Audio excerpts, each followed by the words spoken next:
తెలంగాణలోని వార్తలు విశ్లేషణ చేసే కార్యక్రమంలో వెలుగు పత్రికతోని ప్రోగ్రాం స్టార్ట్ చేద్దాం. తెలుగులో బ్యానర్ ఐటమ్గా నంది కాదు ఇకపై గద్దర్ అవార్డులు, కవులు కళాకారులు సినిమా వాళ్ళకి ఇస్తాం, మీ ఓ జిల్లా గద్దర్ పేరు ట్యాంక్ బండ్పై గద్దర్ విగ్రహం అన్నట్లు సీఎం రేవంత్ రెడ్డి చెప్పారట.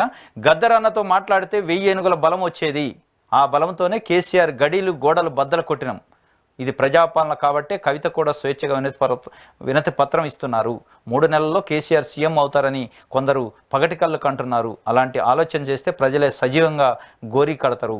5 ఏళ్ళు కాదు 10 ఏళ్ళు సుస్థిర పాలన అందిస్తామని వెల్లడి. రవీంద్ర భారత్లో ప్రభుత్వ ఆధ్వర్యంలో ఘనంగా గద్దర్ జయంతి అన్నట్టు ముఖ్యమంత్రి నిన్న చెప్పిన మాటల్ని గద్దర్ జయంతి సందర్భంగా ప్రజా యుద్ధ నౌక గద్దర్కి సంబంధించి నిన్న జయంతి రవీంద్ర భారత్లో తెలంగాణ ప్రభుత్వం అఫీషియల్ ప్రోగ్రాంగా చేసింది, అధికారికంగా మొట్టమొదటిసారి. కాబట్టి దానికి సంబంధించిన ప్రోగ్రాంలో ముఖ్యమంత్రి, ఉప ముఖ్యమంత్రి, కొందరు మంత్రులు కూడా పాల్గొన్నారు.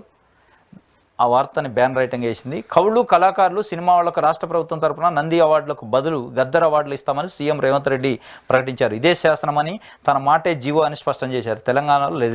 Telangana legend brand ambassador Gaddar అని కొనియాడారు. వచ్చే ఏడాది గద్దర్ జయంతి రోజు జనవరి 31 నుంచే ఈ అవార్డులను అందజేస్తామని వెల్లడించారు. ఓ జిల్లాకు గద్దర్ పేరు పెట్టేందుకు హైదరాబాద్లోని ట్యాంక్ బండ్పై గద్దర్ విగ్రహం ఏర్పాటు చేసేందుకు కేబినెట్లో చర్చించి నిర్ణయం తీసుకుంటామని హామీ ఇచ్చారు. బుధవారం హైదరాబాద్లోని రవీంద్ర భారతిలో గద్దర్ ఫౌండేషన్, తెలంగాణ భాషా సాంస్కృతిక శాఖ ఆధ్వర్యంలో ప్రజాగాయకుడు గద్దర్ జయంతి సభ జరిగింది. ఈ సభకు CM Revanth Reddy, deputy CM బట్టి విక్రమార్క, మంత్రులు జూపల్లి కృష్ణారావు, పొన్నం ప్రభాకర్ తదితరులు హాజరయ్యారు. ఇది గద్దర్కు సంబంధించి ఇప్పటివరకు సినిమా వాళ్లకు, కళాకారులకు, కవులకు ఇచ్చే నంది అవార్డులని ఉమ్మడి ఏపీ నుంచి ఇచ్చేది. తర్వాత తెలంగాణ వచ్చిన తర్వాత కొంత వాటిని ఇవ్వట్లేదు. ఇప్పుడు నంది అవార్డులకు సంబంధించి మొన్న ముఖ్యమంత్రిని సినీ రంగ ప్రముఖులు కొంతమంది కలిసినప్పుడు నంది అవార్డుల గురించి ప్రస్తావిస్తే తప్పనిసరిగా నంది అవార్డులు ఇవ్వటానికి ఈ తెలంగాణ ప్రభుత్వం, కొత్త ప్రభుత్వం సిద్ధంగా ఉంది. కాకపోతే నంది పేరులో గద్దర్ అవార్డులు అని పెడతాం.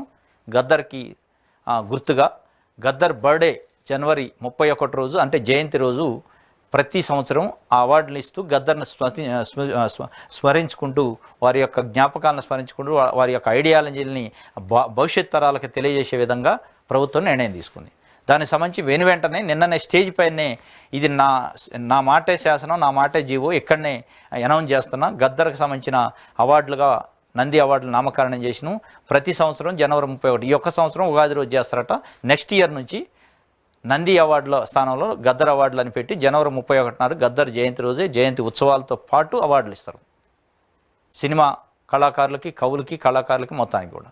దానికి సంబంధించి ముఖ్యమంత్రి మాట్లాడుతూ గద్దర్ అన్నతో మాట్లాడితే 1000 ఏనుగుల బలం వచ్చేది, వారి యొక్క స్ఫూర్తితోనే ప్రగతి భవనం గోడల్ని బద్దలు కొట్టినం, గడిల్ని బద్దలు కొట్టినం అనే విధంగా మాట్లాడారు. ప్రజాపాలన కాబట్టే కవిత కూడా స్వేచ్ఛగా వచ్చి రిప్రజెంటేషన్, వినతి పత్రం ఇవ్వడానికి అవకాశం ఉంది. ఇది ప్రజాపాలన ముమ్మాటికి అన్నట్టు రేవంత్ రెడ్డి చెప్పినట్లు ఉంది. ఇంకోటి, 3 నెలల్లో కేసీఆర్ సీఎం అవుతారని కొందరు అంటున్నారు. అట్లాంటి ఆలోచనలు చేస్తే ప్రజలే సజీవంగా గోరీ కడతారు మిమ్మల్ని. ఇది ప్రజలు ఎన్నుకున్న ప్రభుత్వం, ప్రజలు ఇచ్చిన మ్యాండేట్తోని 5 సంవత్సరాలకి ఇస్తే మీరు 3 నెలల్లో 6 నెలల్లో అని ఏ విధంగా అంటారు అని ముఖ్యమంత్రి చాలా తీవ్ర పదజాలంతో అన్నారు. ఎందుకంటే తప్పు, ప్రజలు మ్యాండేట్ ఇచ్చారు, 64 స్థానాలు ఇచ్చారు, మెజార్టీ స్థానాలు ఇచ్చి కాంగ్రెస్ పార్టీ ప్రభుత్వాన్ని అధికారంలోకి తీసుకొస్తే 3 నెలల్లో కేసీఆర్ వస్తాడు, 6 నెలల్లో కేసీఆర్ వస్తాడు, అయిపోయింది కాంగ్రెస్ పని, 100 రోజుల్లో అమలు చేయదు, అమలు చేయకపోతే అయిపోద్ది అంటే మీరు కూడా 10 సంవత్సరాల్లో అనేక హామీలు ఇచ్చారు. ఫ్యాక్ట్ మాట్లాడుకోవాలంటే బీఆర్ఎస్ పార్టీ కూడా కేసీఆర్ మేనిఫెస్టోలో పెట్టడమే కాకుండా అనేక సభలలో, సమావేశాలలో ఊకదంపుడు ప్రసంగాలు ఎట్లా పడితే అట్లా హామీలు ఇచ్చిండు. 3 ఎకరాల భూమి కావచ్చు, డబుల్ బెడ్రూమ్లు కావచ్చు, ఉద్యోగాలు కావచ్చు, అనేక రకాలుగా చెప్పిండు. ఆ భవనం కడతాం, ఈ భవనం కడతాం, ఇది చేస్తాం, అది చేస్తాం, ఏదో చెప్పిండు. జర్నలిస్టులను కడుపులో పెట్టి చూసుకుంటా అన్నాడు, ఆర్టీసీ కార్మికులు కడుపులో పెట్టి చూసుకుంటా. ఇవన్నీ ఏడబోయిన హామీలు. ఈ హామీలు అమలు కాకపోయినా ప్రజలు ఇచ్చిన మ్యాండేట్ ప్రకారం మీరు 10 సంవత్సరాలు ఉన్నారా లేదా? అంటే 100 రోజుల్లో హామీలు అమలు కాకపోతే 101 రోజు దింపేసి మీరు ఎక్కుతారా అయింది? మీరు అమలు చేశారు 10 సంవత్సరాల్లో? ఫ్యాక్ట్ మాట్లాడుకోవాలంటే ఇది మీరు గమనించుకోవాలి తప్ప 5 సంవత్సరాలకు ఓటు వేసి అధికారం ఇస్తారు కానీ 100 రోజులకి అధికారం ఇయ్యరు. 100 రోజుల్లో అమలు చేయకపోతే 5వ సంవత్సరం రోజు వీళ్ళకి ప్రజలు బుద్ధి చెప్తారు. మీకేందంతా ఇది? ఇప్పుడు 6 నెలల్లో ముఖ్యమంత్రి వస్తాడు, కేసీఆర్ ముఖ్యమంత్రి అవుతాడని పదే అంటే ప్రజలను అవమానించినట్టు కదా, ప్రజల తీర్పును అవమానించినట్టు కదా? అంత అహంభావమా, అంత అహంకారమా? అంటే మీ ఎస్టేట్ ఇది తెలంగాణ అంటే ఇట్లా మాట్లాడుతుంది. దానికి చాలా గట్టిగా కౌంటర్ ఇచ్చారు రేవంత్ రెడ్డి గారు. ఇంకోటి, కేసీఆర్ క్రిమినల్ పొలిటీషియన్, క్రిమినల్స్తో పొట్లాడొచ్చు, పొలిటీషియన్స్తో పొట్లాడొచ్చు, కానీ క్రిమినల్ పొలిటీషియన్స్తో పొట్లాడడం ప్రమాదకరమని గద్దర్ అని అంటుండే. కేసీఆర్ గురించి గద్దర్ అనేవాడట.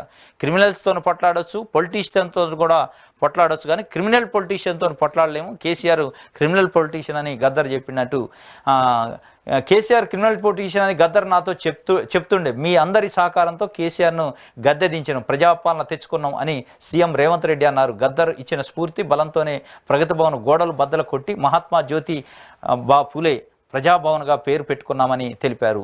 వాస్తవంగా గద్దర్కి చివరి రోజుల్లో చాలా అవమానం జరిగింది. 3 hours ప్రగతి భవన్ ముందు వెయిట్ చేసిండు కేసీఆర్ని కలవటానికి, ప్రజా సమస్యలపైన వారు మాట్లాడటానికి ముఖ్యమంత్రితోని. ఆయన వ్యక్తిగతమైన సమస్యలు కాదు, వ్యక్తిగతమైన ఎజెండా లేదు, ప్రజలకు సంబంధించే ప్రజా సమస్యల గురించి మాట్లాడటానికి ఒక ముఖ్యమంత్రి, వ్యక్తిగతంగా కూడా కాదు, ముఖ్యమంత్రి హోదాలో ముఖ్యమంత్రిని కలవటానికి ఒక సిటిజన్గా, ఒక ప్రజా యుద్ధనౌకగా తెలంగాణ ఉద్యమాన్ని ఉవ్వెత్తున లేపి ప్రజల్ని చైతన్యం చేసి వారి యొక్క రాతలతోని, వారి యొక్క పాటలతోని, వారి యొక్క మాటలతోని, వాస్తవంగా గద్దర్ లేకుండా తెలంగాణ ఉద్యమాన్ని తెలంగాణ ఊహించుకోలేము. అనేక రకాలైన ప్రసంగాలు, పాటలు, మాటలు, ఒక మాస్ వేవ్ అన్నట్టు ప్రతి వర్గంలో, అన్ని మతాల్లో, అన్ని కులాల్లో, అన్ని వర్గాల్లో, అన్ని ఏజ్ గ్రూపుల్లో, క్లాసు మాసు అందరిలో, అన్ని వర్గాల్లో ఆయనకు సంబంధించిన అభిమానులు ఉంటారు. ఆయన అంటే తెలవని వ్యక్తులు ఉండరు. అట్లాంటి వ్యక్తిని 3 గంటల సేపు నువ్వు ప్రగతి భవన్ ముందు కూర్చోబెట్టినవంటే నీ అహంకారం, నీ దొరతనం, వాస్తవంగా అదే మిమ్మల్ని ఓడించింది. ఇవాళ బీఆర్ఎస్ పార్టీ ఓడిపోవడానికి ప్రధానమైన కారణాల్లో అది ఒకటి. ఏమవుతుంది, 3 గంటలు వెయిట్ చేయకపోతే ఒక 3 నిమిషాలు మాట్లాడచ్చు కదా పిలిచి. ఒక ముఖ్యమంత్రి అక్కడ పోలీసు వాళ్ళు ఆపారు, అక్కడ ఇన్ఫర్మేషన్ పోయి ఉంటుంది, గద్దర్ గారు వచ్చారు వెయిట్ చేస్తానని, రమ్మానండి అని పిలుచుకొని ఒక 15 గంట మాట్లాడు, తప్పే ఉంది. ఒక ఛాయ్ పోసి పంపి ఆయన చెప్పేది నువ్వు పరిష్కరిస్తావా లేదు పక్కన పెట్టు. ఆ చిన్న లాజిక్ మర్చిపోయి ఒక లెజెండు, ఒక ప్రజా యుద్ధనౌక, ఒక సామాజిక విప్లవకారుడు, కవి, కళాకారుడు, ఇట్లాంటి వ్యక్తిని, అంటే అంత మాస్ వేవ్ ఉన్న వ్యక్తిని వాడు కూర్చోబెట్టి 3 గంటల సేపు నీ గుమ్మం ముందు కూర్చోబెట్టినవంటే ప్రజలు ఏమర్థం చేసుకోవాలా? నీ అహంభావానికి, నీ దొరతనానికి ప్రతీక అదే అని ప్రజలు అర్థం చేసుకొని గుద్దితే ఎక్కడికక్కడ 50,000 70,000 మెజార్టీతోనే ఒక్కొక్కడు కాంగ్రెస్ పార్టీని గెలిపించారు. అదే మీరు ఆ రోజు గద్దర్ని పిలుచుకొని 3 గంటలు వెయిట్ చేయకుండా కనీసం ఒక 30 నిమిషాలు 20 నిమిషాలు మాట్లాడి ఛాయ్ పోసి నువ్వేం మాట్లాడుతావో ఏదో బయటికి చెప్పవు ఎట్లాగో. ఆయన వచ్చి చెప్పుకున్నాడు, ముఖ్యమంత్రి గారు గెలిచారు, సానుకూలంగానే స్పందించారు, నేను ప్రజా సమస్యలు చెప్పినా అని. ఎంత బాగుండేది. ఆ చిన్న లాజిక్ మర్చిపోయి ఆయన ఏమైనా అంటరానుడా, మనిషి కాదా, తెలంగాణ వాడు కాదా?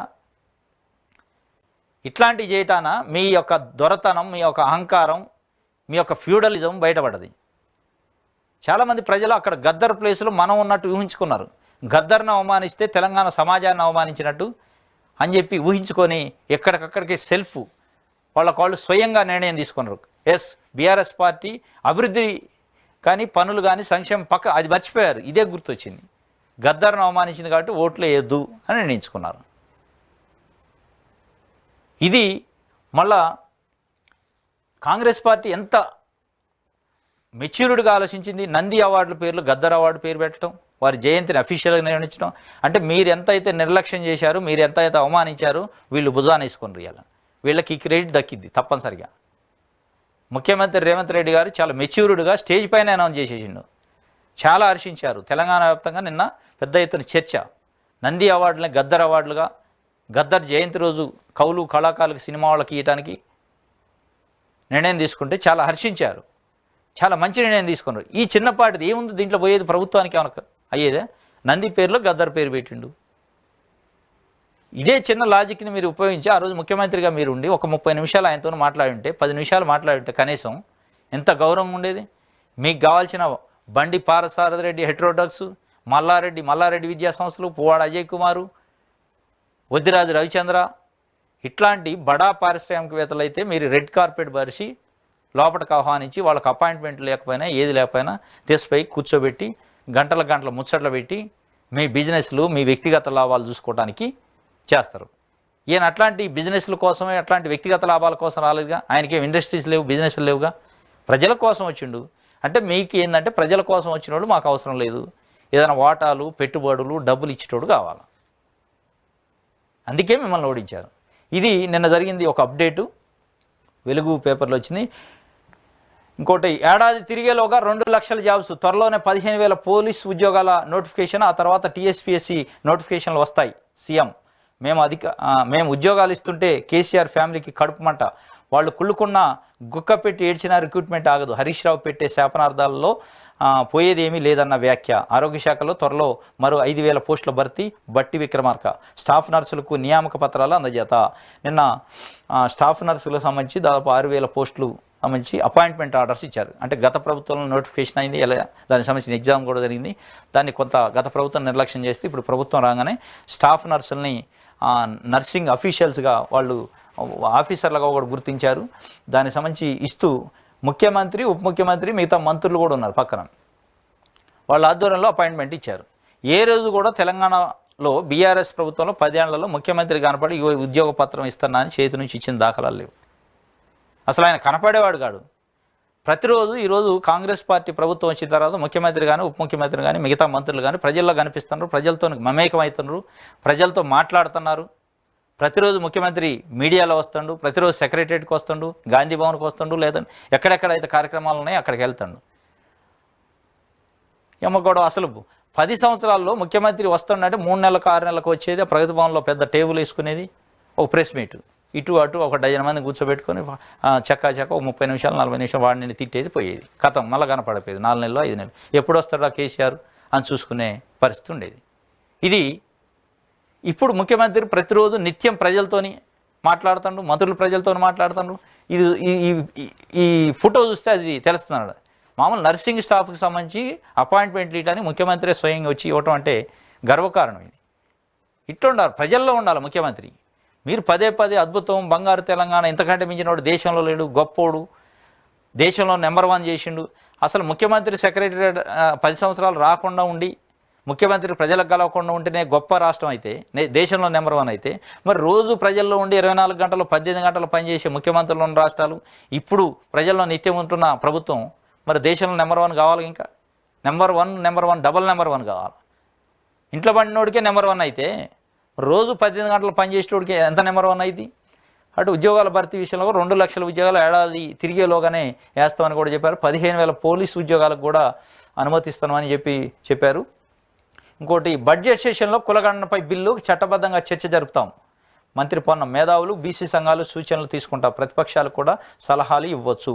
పూలే విగ్రహంపై కవిత 10 ఏళ్ళు ఎందుకు మాట్లాడలేదు? లిక్కర్ కేసులో బిజీగా లేకపోవడం వల్లే కొంత నాటకమని కామెంట్. బీసీ సంక్షేమ శాఖ మంత్రి పొన్నం ప్రభాకర్ నిన్న తెలంగాణ గాంధీ భవన్లో ప్రెస్ కాన్ఫరెన్స్ పెట్టి బీసీ జనగణనపై బడ్జెట్ సమావేశాలను బిల్లు ప్రవేశపెడతాం, దానికి చట్టబద్ధత తీసుకొచ్చి బీసీలకు సంబంధించిన కులగణన చేస్తాం, దానికి మేధావులు బీసీ సంఘాలు ప్రతిపక్ష పార్టీలు ఏమైనా సలహాలు సూచనలు ఉంటే ఇవ్వచ్చు అని చెప్పి వారు ప్రకటించారు. దాంట్లో కవిత పూలే విగ్రహాన్ని అసెంబ్లీలో పెట్టాలని మనం వినతి పత్రం ఇచ్చారు స్పీకర్కి. దానికి సంబంధించి వారు కామెంట్ చేశారు. 10 సంవత్సరాలు ముఖ్యమంత్రిగా వాళ్ళు అయ్యే ఉన్నాడు, అంటే తండ్రి గారు ఉండు, అప్పుడు మీరు ఎందుకు మాట్లాడలేదు? అప్పుడు పూలే ఎందుకు గుర్తు రాలేదు? ఇప్పుడు మీరు లిక్కర్ స్కామ్లో కొద్దిగా రిలీఫ్ అయ్యారు, బీజేపీతో కుమ్మక్కయి ఆ స్కామ్ నుంచి బయటపడ్డారు కాబట్టి ఖాళీ టైం ఉంది కాబట్టి పూలే గుర్తొచ్చిండా?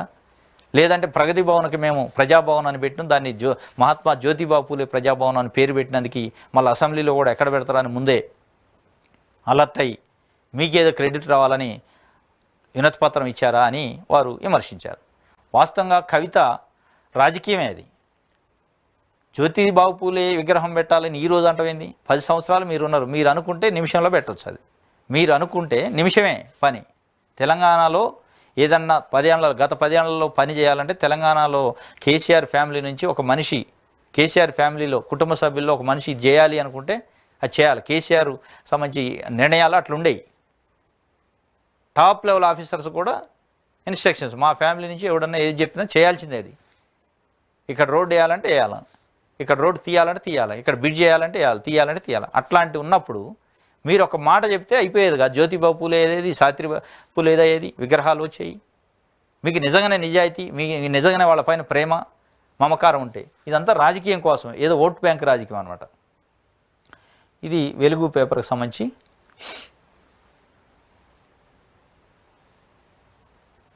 నమస్తే తెలంగాణ పేపర్ చూద్దాం.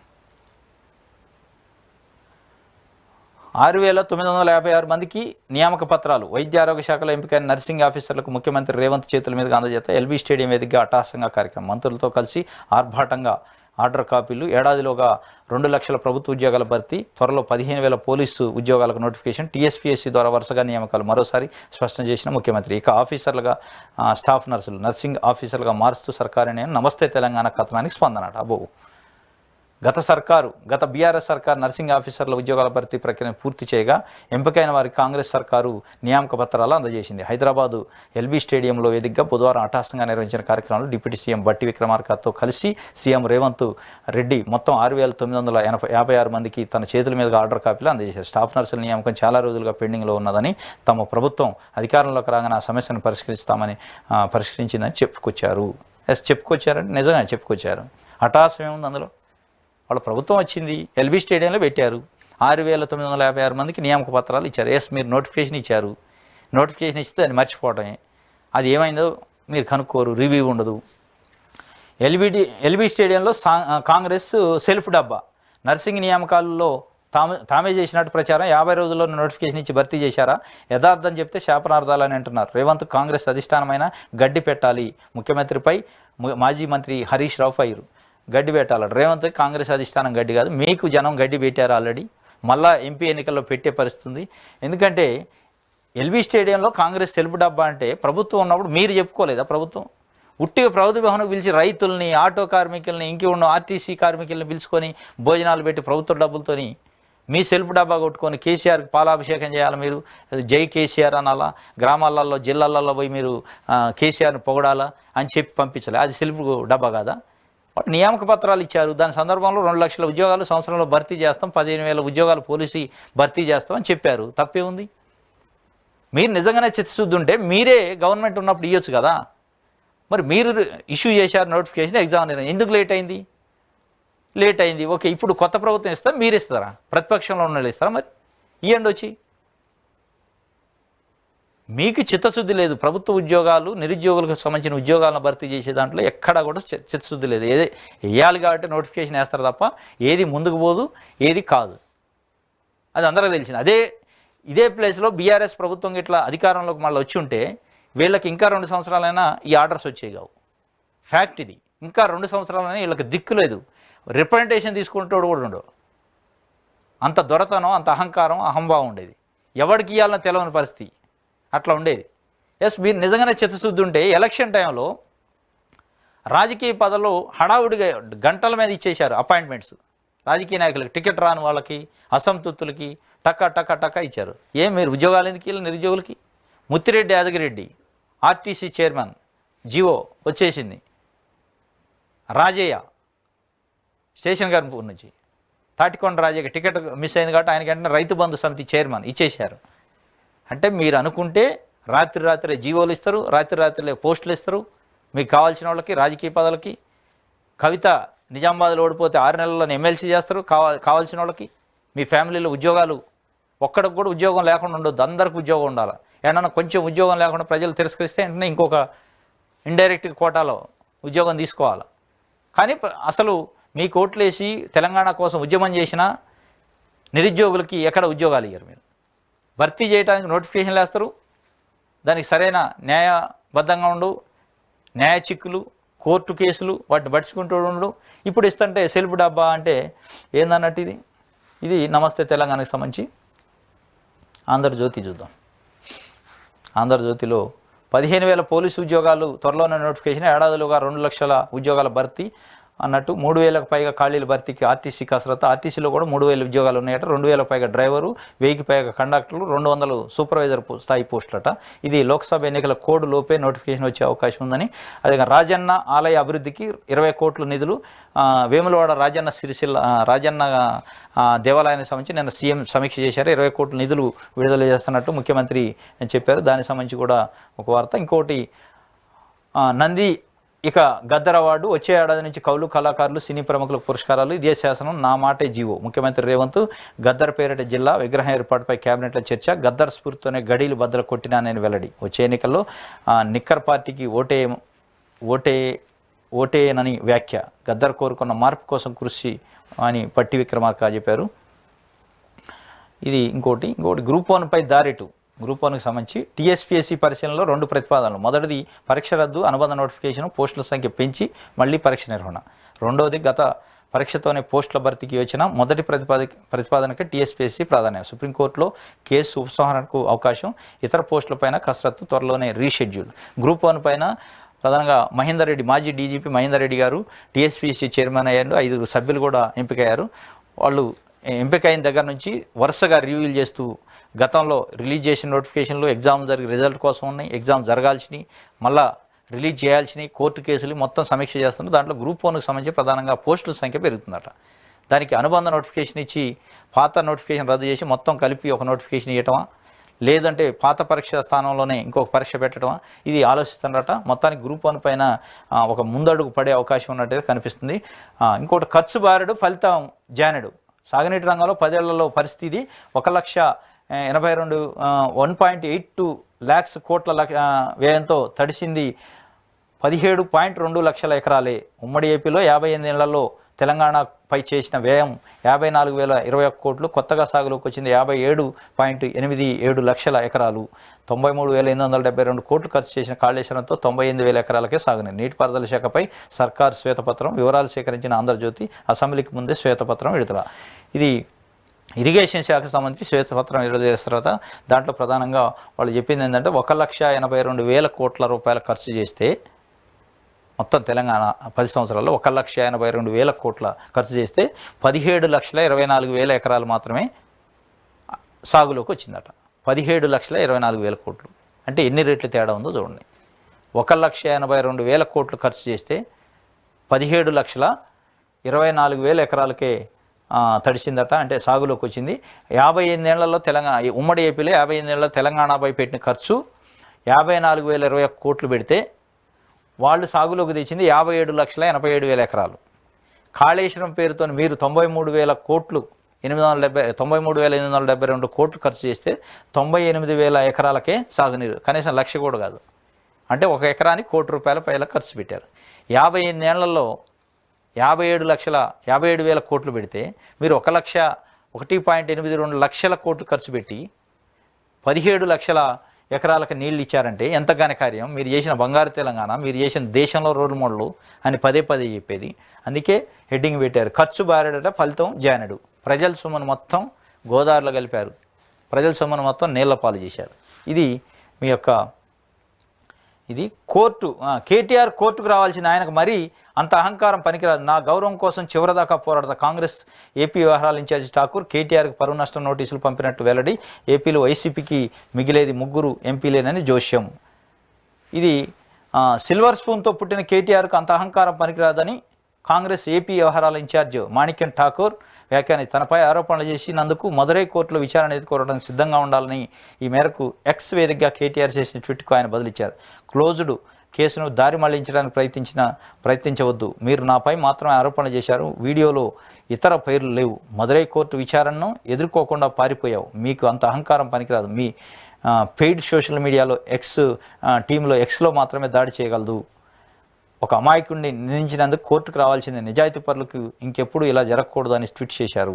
ఇది మాజీ ఇక్కడ తెలంగాణ టీపీసీసీకి సంబంధించి ఏఐసీసీ ఇన్ఛార్జిగా మాణిక్యం ఠాకూర్ గతంలో ఉండే ఆయన పైన కేటీఆర్, ఇప్పుడు ఏపీ వ్యవహారాల ఇన్ఛార్జి ఆయన కేటీఆర్ గతంలో 50 కోట్లు ఠాకూర్కి తీసుకొని పీసీసీ అధ్యక్ష పదవి రేవంత్ రెడ్డికి ఇచ్చిండు అని కామెంట్ చేశారు. దానిపైన మదురై కోర్టులో వారు పరువు నష్టం కేసు వేస్తున్నారని నోటీస్ పంపారు, లీగల్ నోటీస్ కేటీఆర్కి పంపారు. వారం రోజుల్లో రిప్లై ఇవ్వకపోతే మీ పైన మదురై కోర్టులో కేసు ఫైల్ చేస్తా, డిఫమేషన్ సూట్ అని చెప్పి ఇచ్చారు. దాంట్లో నిన్న వారు చెప్పింది ఏంటంటే అంత అహంకారం పనికిరాదు. మీరు సిల్వర్ స్పూన్తో పుట్టిన మీ కుటుంబం ఇది, బై బర్త్ మీరు భూస్వాములు కాబట్టి మీకు అహంకారం ఉండొచ్చు. నేను సామాన్య టీచర్ కుటుంబం నుంచి వచ్చాను, సామాన్య కుటుంబం నుంచి వచ్చి కష్టపడుతూ పైకి వచ్చాను. నన్ను అవమానిస్తే నా అవమానాన్ని భరించడానికి సిద్ధంగా లేదు, దానిపైన పోరాటం చేయడానికి సిద్ధంగా ఉన్నాను అని చెప్పారు. మరి కేటీఆర్ పైన నాకు తెలిసి మధురై కోర్టులో కేసు చేసే అవకాశం ఉంది. ఆయన గతంలోనే ఇద్దరి పైన వేసిండు. పాడి కౌశిక్ రెడ్డి ఎమ్మెల్యే హుజురాబాద్ పైన, అదేవిధంగా ఎల్బీ నగర్ ఎమ్మెల్యే సుధీర్ రెడ్డి ఇద్దరిపైన మధురై కోర్టులో వేస్తే మన కోర్టులో అటెండ్ అయిన ఫోటో కూడా వచ్చింది. దాని పరువు నష్టం దావా అనేది కూడా ఇప్పుడు కేటీఆర్ పైన కూడా పరువు నష్టం దావా వేసి మధురై కోర్టుకు పిలుస్తారట. ఇది ఆంధ్రజ్యోతికి సంబంధించి. నెక్స్ట్ సాక్షి పేపర్ చూద్దాం. సాక్షిలో కొన్నారు తిన్నారు, స్మార్ట్ ఫార్మాసిటీ మాటన పెద్దల భూదందా, తక్కువకు కొని అధిక ధరకు అప్పగింత, గ్రీన్ ఫార్మాసిటీ ఏర్పాటవుతుందనే విషయం తెలియగానే పావులు కదిపిన ఉన్నతాధికారులు నాయకులు. రంగారెడ్డి జిల్లాలోని నక్కర్తమేడిపల్లి, కొత్తపల్లి, కుర్మద్ద, తాడిపర్తి తదితర గ్రామాల్లో వ్యవసాయ భూములపై కన్ను. రైతులను మభ్యపెట్టి బెదిరించి కుటుంబ సభ్యులు బినామీల పేరిట తక్కువ రేటుకి కొనుగోలు. పట్టా భూములు పక్కనే ఉన్న ప్రభుత్వ భూములు కూడా తమ ఖాతాల్లో జమ. భూసేకరణ సమయంలో 10ంతల ధరకు సర్కారుకు అప్పగింత. కోట్లకు పడిగెత్తిన ఓ మాజీ ఐపీఎస్ సహా పలువురు అధికారులు, ప్రజాప్రతినిధులు. మాజీ సీఎస్ భూ కొనుగోళ్లపై సర్కారు ఆరా, రికార్డుల స్వాధీనం. మాజీ చీఫ్ సెక్రటరీ సోమేష్ కుమార్ భూ కొనుగోళ్లపైన ప్రభుత్వం ఆరాధిస్తుంది. దాంట్లో ఇంకొక మాజీ పోలీస్ ఐపీఎస్ ఆఫీసర్ కూడా ఉన్నాడట. వాళ్ళకి సంబంధించి గత ప్రభుత్వంలో కీలకంగా ఉన్న వ్యక్తులకు సంబంధించి వారిపైన ప్రధానంగా ఫోకస్ పెట్టినట్టు ప్రభుత్వం. వాళ్ళ యొక్క భూములు ఎట్లా కొన్నారు, ఆదాయానికి మించి ఆస్తులు ఎట్లా వచ్చినాయి, వాళ్ళ ఆదాయం ఏంది, వాళ్ళ ఆస్తులు ఏంది, ఎట్లా రైతులను బెదిరించి కొన్నారా, ఏంది, ఏ ధరలకు కొన్నారు అనే విషయాన్ని రికార్డులు మొత్తం బయటికి తీస్తున్నారు. దీనికి సంబంధించి పెద్ద ఎత్తున అక్రమాలు బయటపడే అవకాశం అయితే కనిపిస్తుంది. ఇది సాక్షి పేపర్కి సంబంధించి. నెక్స్ట్ ఈనాడు పేపర్ చూద్దాం. ఈనాడులో హెడ్డింగ్స్. ఏడాదిలో 2 లక్షల కొలువులు భర్తీ, త్వరలో పోలీస్ శాఖలో 15,000 ఉద్యోగాలు, ముఖ్యమంత్రి రేవంత్ రెడ్డి వెల్లడి. నాడు కేసీఆర్ ధ్యాసంతా కుటుంబ సభ్యుల ఉద్యోగాలపైనే. యువత ఉపాధి గురించి ఆలోచించలేదని సీఎం ధ్వజం. 6,956 మంది స్టాఫ్ నర్సులకు నియామక పత్రాలు అందజేత అన్నట్లు కేసీఆర్ గతంలో వారి యొక్క కుటుంబ సభ్యుల ఉద్యోగాల భర్తీకే ప్రయత్నం చేసిండు, కానీ నిరుద్యోగులకు సంబంధించి ఉద్యోగాల భర్తీకి ప్రయత్నం చేయలేదు. ధ్యాసంతా వాళ్ళ కుటుంబ సభ్యులకు సంబంధించి ఉద్యోగాల భర్తీకే ఉంది తప్ప అన్నట్టు ఒక వార్తని ఈనాడు పేపర్ వేసింది. ఇంకోటి, ఇంతకీ మేడిగడ్డ పూర్తయినట్ట కానట్ట, ప్రాజెక్టు పూర్తయిందంటే ఇంజనీర్ల ధృవీకరణ. నిర్మాణ సంస్థకు రాసిన లేఖలో మాత్రం పెండింగ్ పనుల ప్రస్తావన. సమీక్షలో అధికారులు చెప్పేది ఒకటి, రికార్డులో ఉన్నది మరొకటి. విజిలెన్స్ విషయంలో ఆసక్తికర విషయాలు వెలుగులోకి. ఏ ప్రాజెక్టుకైనా పని పూర్తయినట్లు ఒక ధృవీకరణ పత్రం ఇస్తారు, కానీ కుంగిన మేడిగడ్డ బ్యారేజీ ప్రత్యేకత వేరు. ఈ పని చేసిన గుత్తేదారుకు ఏకంగా 3 సార్లు ధృవీకరణ పత్రం ఇచ్చారు. ఇంజనీర్లు ఇచ్చిన ధృవీకరణ పత్రాలకు వాటికి కొనసాగింపుగా గుత్తేదారుకు రాసిన లేఖలకు పొంతనే లేదు. ముఖ్యమంత్రి, నీటిపారుదల శాఖ మంత్రి నిర్వహించే సమీక్షలో ఇంజనీర్లు చెబుతున్నది ఒకటి కాగా రికార్డులో ఉన్నది ఇంకొకటి. విజిలెన్స్ ఎన్ఫోర్స్మెంట్ విచారణలో ఇలాంటి ఎన్నో ఆసక్తికర విషయాలు వెలుగులోకి వస్తున్నాయి. 2 రోజుల క్రితం ముఖ్యమంత్రి వద్ద జరిగిన సమావేశంలో పని పూర్తయినట్లు ఇంకా ధృవీకరణ పత్రం ఇవ్వలేదని సంబంధిత ఇంజనీర్లు చెప్పారు. అయితే 2020 నవంబర్ 11న Kaleshwaram engineer in chief Venkateswarlu నీటిపారుదల శాఖలో 2020 ఫిబ్రవరి 29 నుంచి డిఫెక్ట్ లయబిలిటీ పీరియడ్ ప్రారంభమైందని, ఈ సమయంలో ఏమైనా లోపాలు ఉంటే చేపడతామని గుత్తేదారు సంస్థ ఎల్ఎన్టీ అండర్టేకింగ్ ఇచ్చిందని స్పష్టంగా పేర్కొన్నారు. ఇది మేడిగడ్డకు సంబంధించి. అసలు మేడిగడ్డ పూర్తి అయినట్ట కానట్ట, కంప్లీషన్ అయినట్టు సర్టిఫికెట్లు ఇస్తారు, లెటర్లలో కంప్లీషన్ కాలేదని ఇస్తారు, రికార్డులో ఒకటి ఉంటుంది, క్షేత్రస్థాయిలో ఇంకొకటి ఉంటుంది.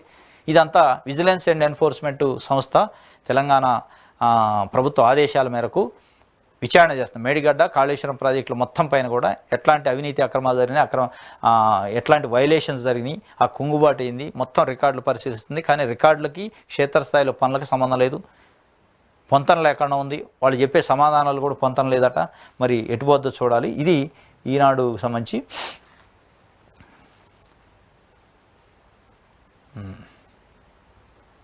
నెక్స్ట్ ఆదాబ్ హైదరాబాద్ పేపర్ చూద్దాం. ఆదాబ్ హైదరాబాద్లో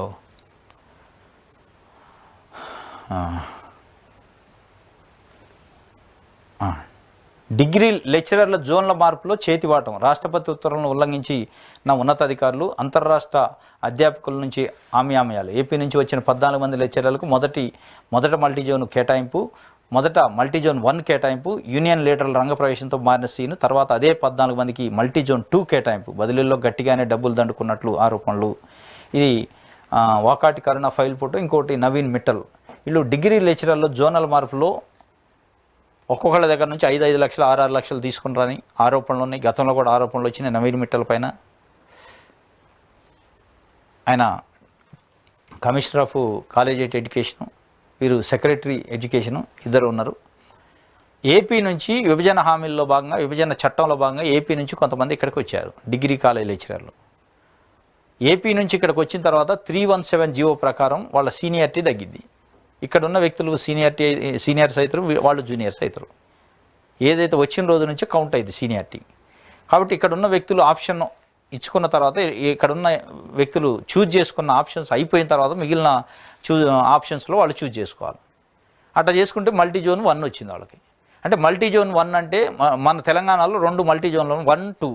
2లో రంగారెడ్డి, హైదరాబాద్, చుట్టుపక్కల మేడ్చల్, మల్కాజ్గిరి, హైదరాబాద్ చుట్టుపక్కల ఉన్న కాలేజీలు 2లో వస్తాయి. మిగతా 1లో ఆదిలాబాదు, ఇట్లా ఖమ్మం, వరంగల్ అంటే రూరల్ ఏరియాస్లో, డిస్టిక్స్లో వస్తాయి. వీళ్ళు ఏం చేశారు, ఏపీ నుంచి వచ్చిన 14 మంది లెక్చరర్లు మల్టీ జోన్ 1 కేటాయించారు వాళ్ళకి యాజ్ పర్ రూల్. కేటాయించిన తర్వాత వాళ్ళు ప్రెజర్ చేసి, ఫైర్ చేసి ఈ యూనియన్ లీడర్లు పట్టుకొని వీళ్ళకి కొంత ఆమ్యామ్యాలు ఇచ్చారట. డబ్బులు ఇచ్చి ఒక్కొక్కరు 5-6 లక్షలు ఇచ్చి మల్టీ జోన్ 2కి ట్రాన్స్ఫర్ చేయించుకున్నారు. ఎట్లా వస్తారు మల్టీ జోన్ 2లోకి వాళ్ళు? అసలు వాళ్ళు చూజ్ చేసుకున్న ఆప్షన్ ప్రకారం జూనియర్లు కాబట్టి 1లోనే ఉండాలి. 1లో మీరు ఇచ్చారు ఆర్డర్, ఇచ్చి 2లో కన్వర్షన్ చేశారంటే దీని వెనక పెద్ద మతలబ్ జరిగింది, పెద్ద కరప్షన్ జరిగింది. ఇట్లాంటి వ్యక్తుల్ని రేవంత్ రెడ్డి గారు పక్కన కూర్చోబెట్టుకొని CCLAలో ధరణి పైన ఎక్స్పర్ట్ కమిటీకి కన్వీనర్ ఆయన. ఎట్లా ముందుకు పోద్ది అది? కాబట్టి ఇప్పుడున్న ప్రభుత్వం, ముఖ్యమంత్రి గారు, రెవెన్యూ మంత్రి గారు ఆలోచించాలి. ఇట్లాంటి కరప్టెడ్ ఆఫీసర్, నవీన్ మిట్టల్ లాంటి కరప్టెడ్ ఆఫీసర్ని పెట్టుకొని మీరు ధరణిని ప్రక్షాళన చేస్తామంటే ఎట్లా చేస్తారు? ఆయన ఆధ్వర్యంలోనే అనేక భూ కబ్జాలు, అనేక ఆక్రమణలు జరిగినాయి. ధరణిలో జరిగిన అనేక అవకతవకలకి ప్రధాన కారణం CS సోమేష్ కుమారు, ఈయన నవీన్ మిట్టల్. వీళ్ళిద్దరు ఆధ్వర్యంలోనే చాలా రకాల భూములు, వక్ఫ్ బోర్డు భూములు కానీ, దేవాదాయ భూములు కానీ, అసైన్మెంట్ భూములు కానీ, అన్యాక్రాంతంగా ఉన్న భూములు, అనేక భూములను అన్యాక్రాంతం చేశారు, ఖాళీగా ఉన్న భూముల్ని. ఇట్లాంటివన్నీ ఈ దందా అంతా వీళ్ళిద్దరు ఆధ్వర్యంలో జరిగితే వీళ్ళని పక్కన పెట్టుకొని మీరు ధరణి ఎట్లా ప్రక్షాళన చేస్తారు? గత ప్రభుత్వం చేసిన భూదందాకి ఎట్లా బయటికి తీస్తారు? ఈయన పైన స్పష్టంగా వార్త వచ్చింది ఇవాళ.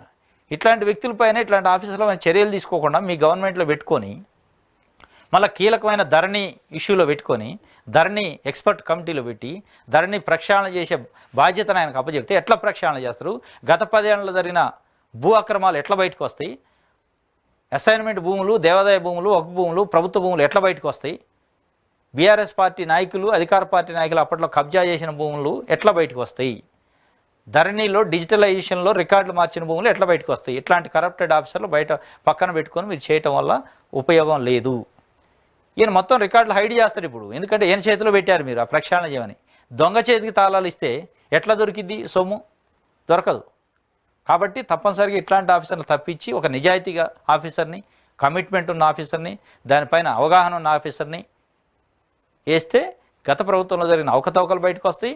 భవిష్యత్తులో అట్లాంటివి జరగకుండా కూడా ఉండే అవకాశం ఉంటుంది. కానీ ఏన్నే పెట్టుకోవడం వల్ల గత ప్రభుత్వంలో జరిగిన అవకతవకలు బయటికి రాకపోగా మళ్ళీ భవిష్యత్తులో రైతులు ఇబ్బంది పడే పరిస్థితి, ప్రజలు ఇబ్బంది పడే పరిస్థితి, ప్రభుత్వ భూములు కాజేసే పరిస్థితి ఉంటుంది తప్ప ఉపయోగం ఉండదు. ఇది నవీన్ మిట్టల్కి సంబంధించి, వాకాటి కారణాలకు సంబంధించి ఇలా వచ్చిన వార్త. దీనిపైన నిజంగానే ప్రభుత్వం చిత్తశుద్ధి ఉంటే సీరియస్గా పరిశీలించి ఎంక్వైరీ చేసి వీళ్ళని తప్పించాలి. ముఖ్యంగా నవీన్ మిట్టల్కి ప్రాధాన్యమైన పోస్టు ధరణి ఎక్స్పర్ట్ కమిటీలో ఇచ్చి ధరణి ప్రక్షాళన ఆయనకు అప్పచెప్పారు. ఇది చాలా ఇబ్బందికరమైన పరిస్థితి భవిష్యత్తులో ప్రభుత్వానికి వస్తుంది. గత ప్రభుత్వంలో జరిగిన అవకతవకలు బయట రావు, ఇప్పుడు మళ్ళా అట్లాంటి జరగడానికి తావిచ్చే అవకాశం ఉంది. ఇది ఆదాబ్ హైదరాబాద్కు సంబంధించి ఈరోజు ఇచ్చిన వార్త. ఇది ఈరోజు తెలంగాణలో మన వార్తాపత్రికలు విశ్లేషణ చేశాం. రేపు తాజా వార్తలతోనే మళ్ళీ కలుసుకుందాం. Thank you.